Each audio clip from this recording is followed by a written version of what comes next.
we just ask for a dial-in number, we don't need people taking up lines or It's on anything. the media. We should do something like What? that. It's on the media. What is it? Justice, Right, not slash phone number. No, no, slash I. Fantastic.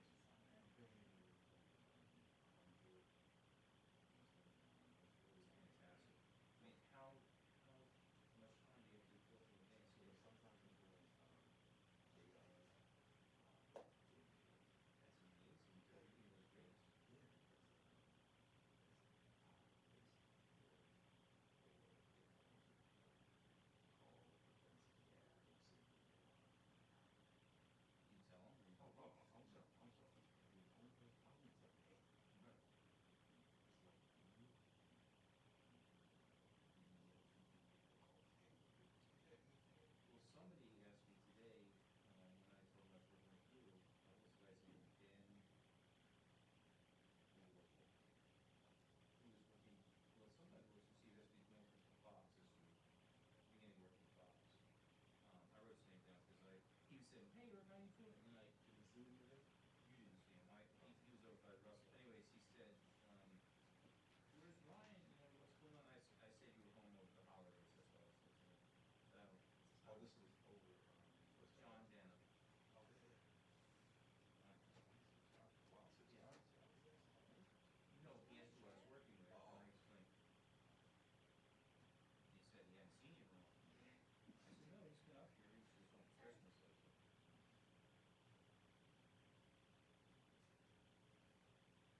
But then it said he hadn't been calls. I don't know. He said he had probably been calls. I also saw Rick Morris.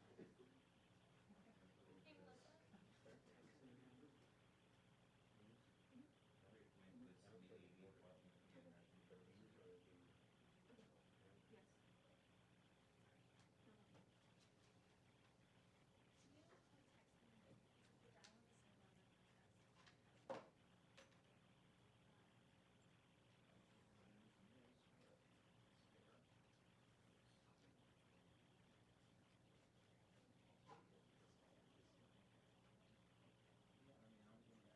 Rick went with some ADIC department again. Yes. Yeah, I mean, I'm going to, the phone was available. Great. I would love to stay.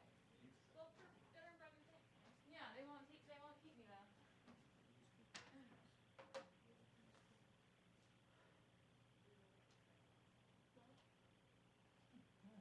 Yeah, well, that's okay. You would only be able to keep me for another 6 months.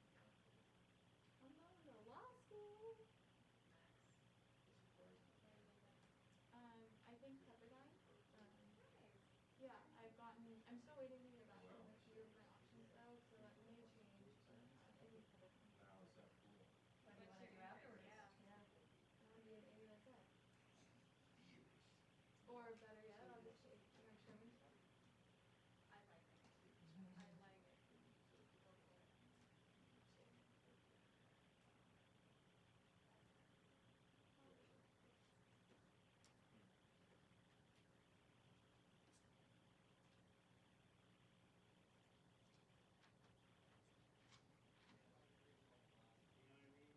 Yeah.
Yeah, a little different. I interned with the Hong Kong Game Task Force though, so That's interesting.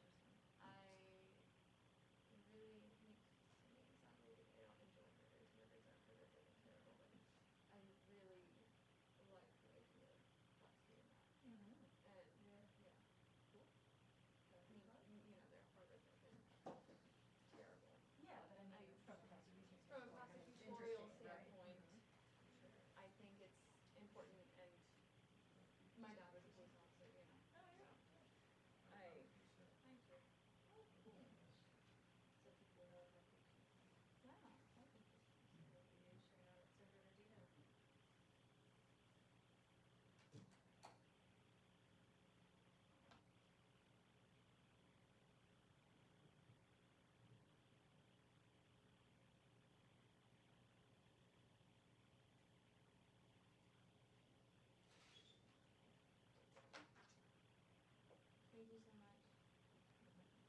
Is that right? Can you? It's 20. It's 20. Yeah, but you wanted to have it down here for your copy. No, I was just looking for this page after this.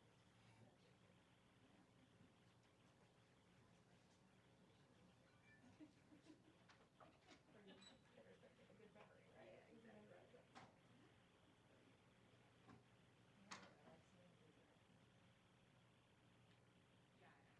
Just a fun. Yeah. I have some.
And there was a lot right outside the office. Do you know how to use this? What? Do you know how to use it? The flexible? Yeah. I've seen other people Oh, use it for stuff. I just wanna, if you didn't, I just wanted to Oh, yeah, mention cool. you before I leave. I know. It's pretty simple. You just from the email, there's scroll all the way down to the bottom and click a link, and then you log in with your name, whatever name you want to pop up here. Mhm. And this is the key number, and then you can chat with them here, and it's just you and them logged in. It's just you and the logged in here, Mhm. and so you can see. I think the instructions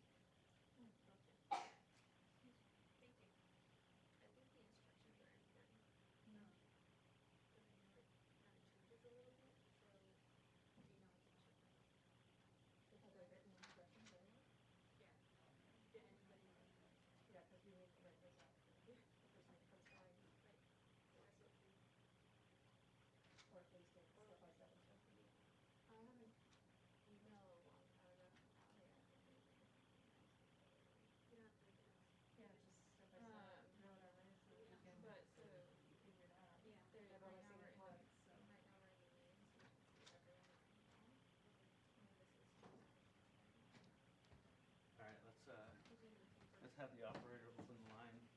Everybody in the room, please turn your cells off or to stun. Hi, Jason. Good morning. Hi. Be getting Set? started soon.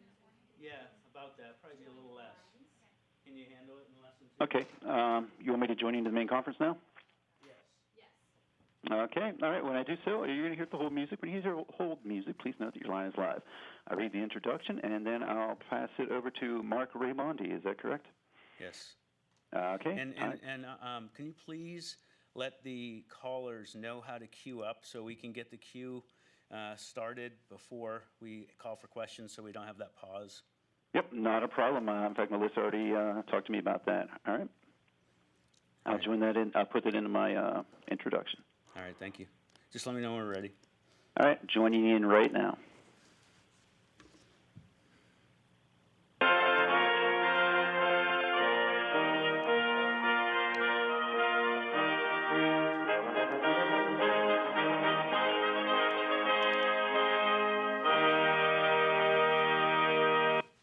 Good afternoon, and welcome to the DOJ press conference call. All participants will be in listen-only mode. Should you need assistance, please signal a conference specialist by pressing the star key followed by 0. After today's presentation, there will be an opportunity to ask questions. To ask a question, you may press star, then 1 on your touch-tone phone. If you're using a speakerphone, please pick up your handset before pressing the keys. To withdraw your question, please press star, then 2. Please note this event is being recorded. I would now like to turn the conference over to Mark Raimondi. Please go ahead. All right, thank you everybody for joining us today. Sorry we're a few minutes late. We're going to get started in just about 1 minute. We're going to have 2 speakers today who will make brief remarks, and then they'll be followed by a Q&A period. As the operator said, please queue up ahead of time so when we get to the Q&A period, we can go right into it. The speakers today will be first Assistant Director in Charge of the Washington Field Office of the FBI, Stephen D'Antuono. He'll be followed by Acting U.S. Attorney for the District of Washington, Michael Sherwin. Be right back. Thank you.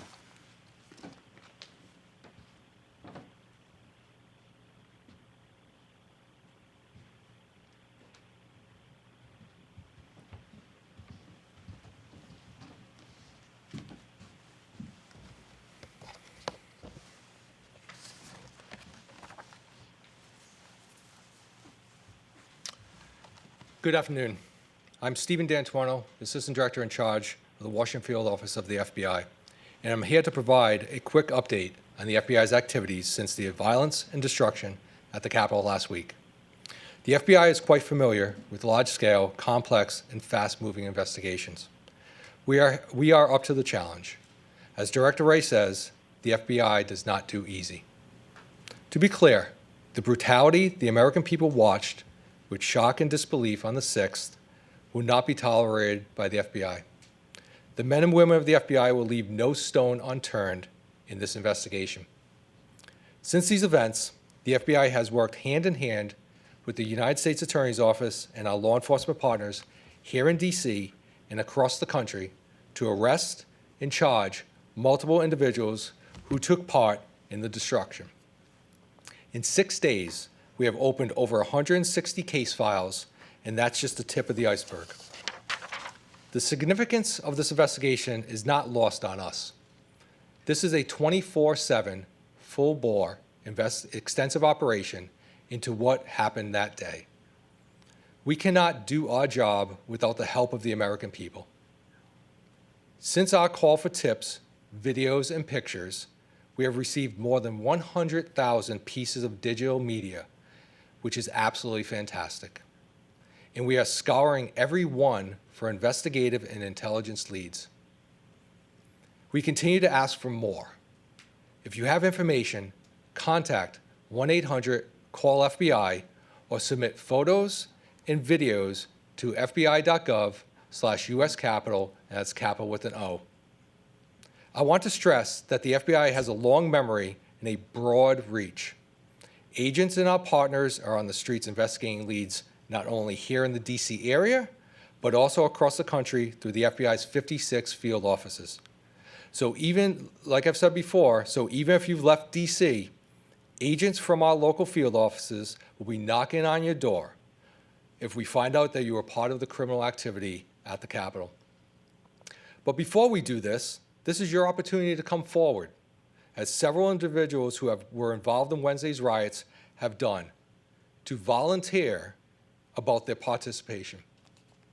In the weeks leading up to the January 6th rally, the FBI worked internally with every FBI field office to ensure that we were looking for any intelligence that may have developed about potential violence during the rally on January 6th. We developed some intelligence that a number of individuals were planning to travel to the DC area with intentions to cause violence. We immediately shared that information and action was taken, as demonstrated by the arrest of Enrique Tarrio by the Metropolitan Police Department the night before the rally. Other individuals were identified in other parts of the country and the travel subsequently disrupted. The FBI receives enormous amounts of information and intelligence, and our job is to determine the credibility and viability of it under the laws and policies that govern FBI investigations. We have to separate the aspirational from the intentional and determine which of the individuals saying despicable things on the internet are just practicing keyboard bravado or they actually have the intent to do harm. In the latter, we work diligently to identify them and prevent them from doing so. As offensive as a statement can be, the FBI cannot open an investigation without a threat of violence or alleged criminal activity. However, when that language does turn to a call of violence or criminal activity, the FBI is able to undertake investigative action. And in this case, we had no indication information was linked to any specific person, but this is a matter of an online discussion. This information was immediately disseminated through a written product and briefed through our command post operations to all levels of law enforcement. Part and parcel of our investigation into violent actors is the fact that we continue to gather intelligence that will aid in our ability to disrupt possible future violent activity. Suffice it to say, we are leveraging our relationships with federal, state, and local law enforcement partners, using our tools at our disposal to find and bring everyone involved in last week's criminal activity to justice. I'm now going to turn over to Acting U.S. Attorney Michael Sherwin. All right, thank you, Steve. I think I mentioned this before a few days ago that, just to begin, I think the scope and scale of this investigation in these cases are really unprecedented, not only in FBI history, but probably DOJ history, in which essentially the Capitol grounds, outside and inside, are essentially a crime scene. And a scale in which we have literally thousands of potential witnesses, and a scenario in which we're going to have, I believe, hundreds of criminal cases, both filed with our local courts, the Superior Court, and through the federal court system. So just to frame things, the enormity of this investigation is going to take a lot of work and a lot of effort, and this is not going to be solved overnight.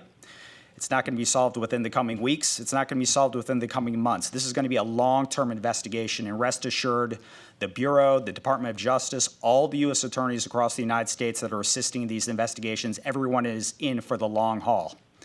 So that being said, let's turn to the numbers that Steve referenced. And the numbers are going to geometrically increase. So as we sit here now, literally days after this event happened, we have already opened more than 170 subject files, meaning these individuals have been identified as potential persons that committed crimes on the Capitol grounds, inside and outside.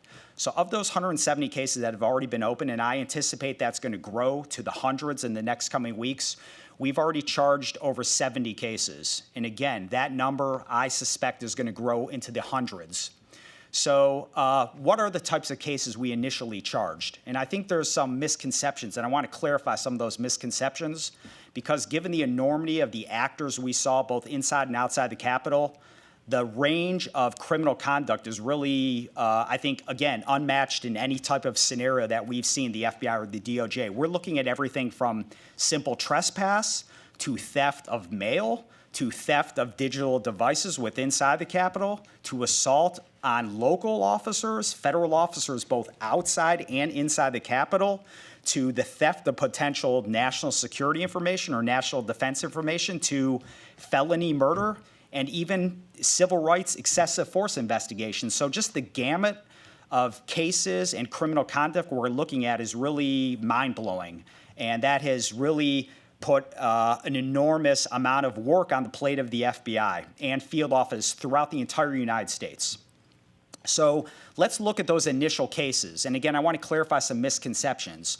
When criminal conduct occurs, we try to obviously charge people as soon as possible. So the way, looking just at the federal system, we'll try to do that via criminal complaint. So when these actors left the Capitol, these individuals, these defendants, obviously the impetus, the marching orders by federal law enforcement was to find, fix, and charge these individuals as fast as possible. So the prosecutors from the DC U.S. Attorney's Office, we looked for the most simple charge we could file as quick as possible. So therefore, the initial charges filed in these cases, a lot of them were misdemeanors. They were trespass cases. However, those cases were opened on those initial charges. We also had several firearms charges. We also had several felony charges that were opened with assault and battery, illegal felonious possession of weapons. However, I want to clarify a misconception. This is only the beginning. So after these criminal charges are filed via criminal complaints, that allows law enforcement across the United States to arrest people from Dallas to Arkansas to Nashville to Cleveland to Jacksonville. That's what's happened over the past several days. It's really quite incredible. Now, after those charges are filed, then we have the ability to then indict these individuals on more significant charges, and that's exactly what has happened. For example, yesterday, again, only days after this event happened, we had the grand jury in the District of Columbia up. It was booked throughout the entire day, and for several hour upon hour, prosecutors in our office presented felony cases, significant felony cases related to civil disorder, related to the possession of destructive devices, related to the possession of semi-automatic weapons that are illegal to possess in the district. So again, I just want to clarify that the initial charges we're filing, some of these misdemeanors, these are only the beginning. This is not the end. So what are we looking at downstream here? So in terms of what we're looking at is the initial charges everyone's familiar with, the zip tie guys, the Munchels, and the Brocks that were arrested on the House floor with zip ties rifling through the House floor. People are familiar with online. They see the Barnetts and Johnsons who were literally rifling through Pelosi's office and stealing items, stealing materials, mail, and sometimes even personal mementos. So those are the cases the public's familiar with. They're familiar with those cases because of social media. But what the public isn't familiar with is that the FBI, working with the U.S. Attorney's offices across the country, and the crux of those being in D.C., we're looking at significant felony cases tied to sedition and conspiracy. Just yesterday, our office organized a strike force of very senior national security prosecutors and public corruption prosecutors. Their only marching orders from me are to build seditious and conspiracy charges related to the most heinous acts that occurred in the Capitol. And these are significant charges that have felonies with prison terms of up to 20 years.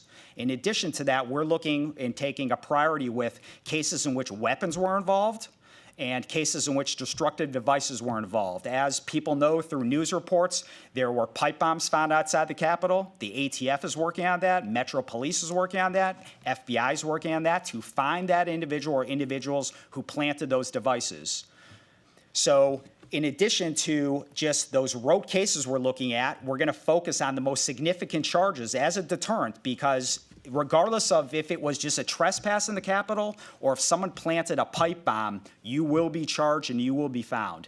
In addition to that, we've also focused on an emphasis on assaults and batteries on police officers, both federal officers and local MPD officers that were assaulted. And as the days go on, there's going to be more social media, and people will recognize that in some instances, MPD and Capitol Police were in open-handed combat with some of these persons inside the Capitol, where tear gas was used on the Capitol Police and federal officers, and they were also used against some of these rioters. So the picture is going to build. I think there's a lot of misconceptions about what happened within the Capitol, and it's going to come come into laser focus, I think, over the next weeks and days. And I think people are going to be shocked with some of the egregious contact that happened within the Capitol. The third area of emphasis that our office is also focusing on is we set up a strike force to focus on assaults on the media. Some people aren't familiar that some of those rioters specifically targeted members of the media and assaulted them. So we have assigned specific prosecutors in our office to focus on those cases as well.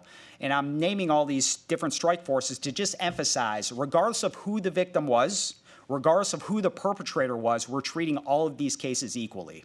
Thank you very much.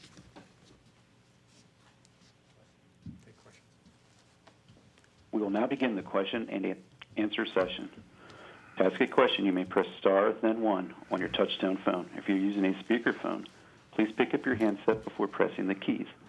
To withdraw your question, please press star, then 2. The first question is from Pete Williams from NBC News. Please go ahead. So can you clarify for us what intelligence did the FBI gather before the assault on the Capitol about the potential for violence, and how did it share it, and did it share it to the Capitol Police? We received a lot of intelligence, like I said in my statement, a lot of intelligence information through all different means, be it through social media or through CHSs, sources, and then we have a sharing mechanism with JTTFs. Across the country, we have Joint Terrorism Task Forces, and in this city, in D.C., we have a very robust JTTF. And in that, we have Capitol Police, Park Police, MPD, and all the other federal law enforcement partners. We shared intelligence through the JTTF model, and we also shared it through our command post structure, and then also through other means of they have access to our information readily available because they have access to our systems. So all that information was shared with our partners, and then we went from there. The next question is from Evan Perez from CNN. Please go ahead. Wondering if you could tell us perhaps if you found any indication so far to indicate that there was some level of planning and coordination for these people to go into the Capitol and carry out this attack rather than just a spontaneous mob that got out of control. And then secondly, if you could, at least Senator Schumer has talked about the possibility that some people might be put on the no-fly list. Of these 170 case subject files that you've already opened, can you tell us whether you've added any of those people to a no-fly list as a result of what happened? So we're looking at all different avenues here. So my agents and analysts and all the other FBI personnel in my office and across the country are scrubbing video. We're talking to witnesses. We're talking to individuals that we arrest. And we're gathering that picture, that intelligence, if you will, to understand what happened on the 6th, that day, in the Capitol, outside the Capitol. We talk to all law enforcement partners, and it's not just the FBI doing this, it's all of our law enforcement partners as well that are working in conjunction with Acting U.S. Attorney Mike Sherwin's office and our local office here too as well. So we're sharing that intelligence amongst each other. We're putting into the intelligence cycle that the FBI has to try to ascertain the true picture of what happened that day. As for the no-fly list, we look at all tools and techniques that we possibly can use within the FBI, and that's something that we are actively looking at. The next question is from Catherine Herridge from CBS News. Please go ahead. Thank you for holding this event. The 2 pipe bombs that were found at the RNC and the DNC, does this cross the threshold to domestic terrorism because they are political targets? And do you think this was designed to either pull first responders away from the scene as the Capitol was breached, or an effort to maim lawmakers as they evacuated? So I'll try to address that question for you the best I can. So yes, those 2 pipe bombs that were found both outside the RNC and the DNC offices near the Capitol grounds. And look, to begin, they were real devices. They had explosive igniters. They had timers. We don't know, obviously, exactly why they did not go off. That's being investigated. They were destroyed, disabled by Capitol Police with the assistance of the ATF. And That is all obviously being vetted and investigated. What was the purpose of those devices being planted? Was it a diversionary type of a tactic used by some of these rioters? Was it something, or did it have some other type of nefarious purpose? So that is what the ATF, the FBI, MPD are looking at as we speak right now, and looking for those persons that planted those devices. In terms of the conduct related to planning those, pipe bombs, the mention of domestic terrorism. I've mentioned this before. I don't like this tyranny of labels saying an act is domestic terrorism. We have plenty of federal resources at our disposal, plenty of federal charges to address all of this conduct, from felony murder related to the possession and use of destructive devices to seditious conspiracy, under the federal code that has significant penalties. And as mentioned, with this strike force that was established to focus strictly on sedition charges, we're looking at and treating this just like a significant international counterterrorism or counterintelligence operation. We're looking at everything: money, travel records, looking at disposition, movement, communication records. So no resource related to the FBI or the U.S. Attorney's Office will be unchecked in terms of trying to determine exactly if there was a command and control, how it operated, and how they executed these activities. The next question is from Pierre Thomas from ABC News. Please go ahead. Yes, thank you. Are you looking at the possibility that some of these suspects were attempting or planning to take members of Congress hostage?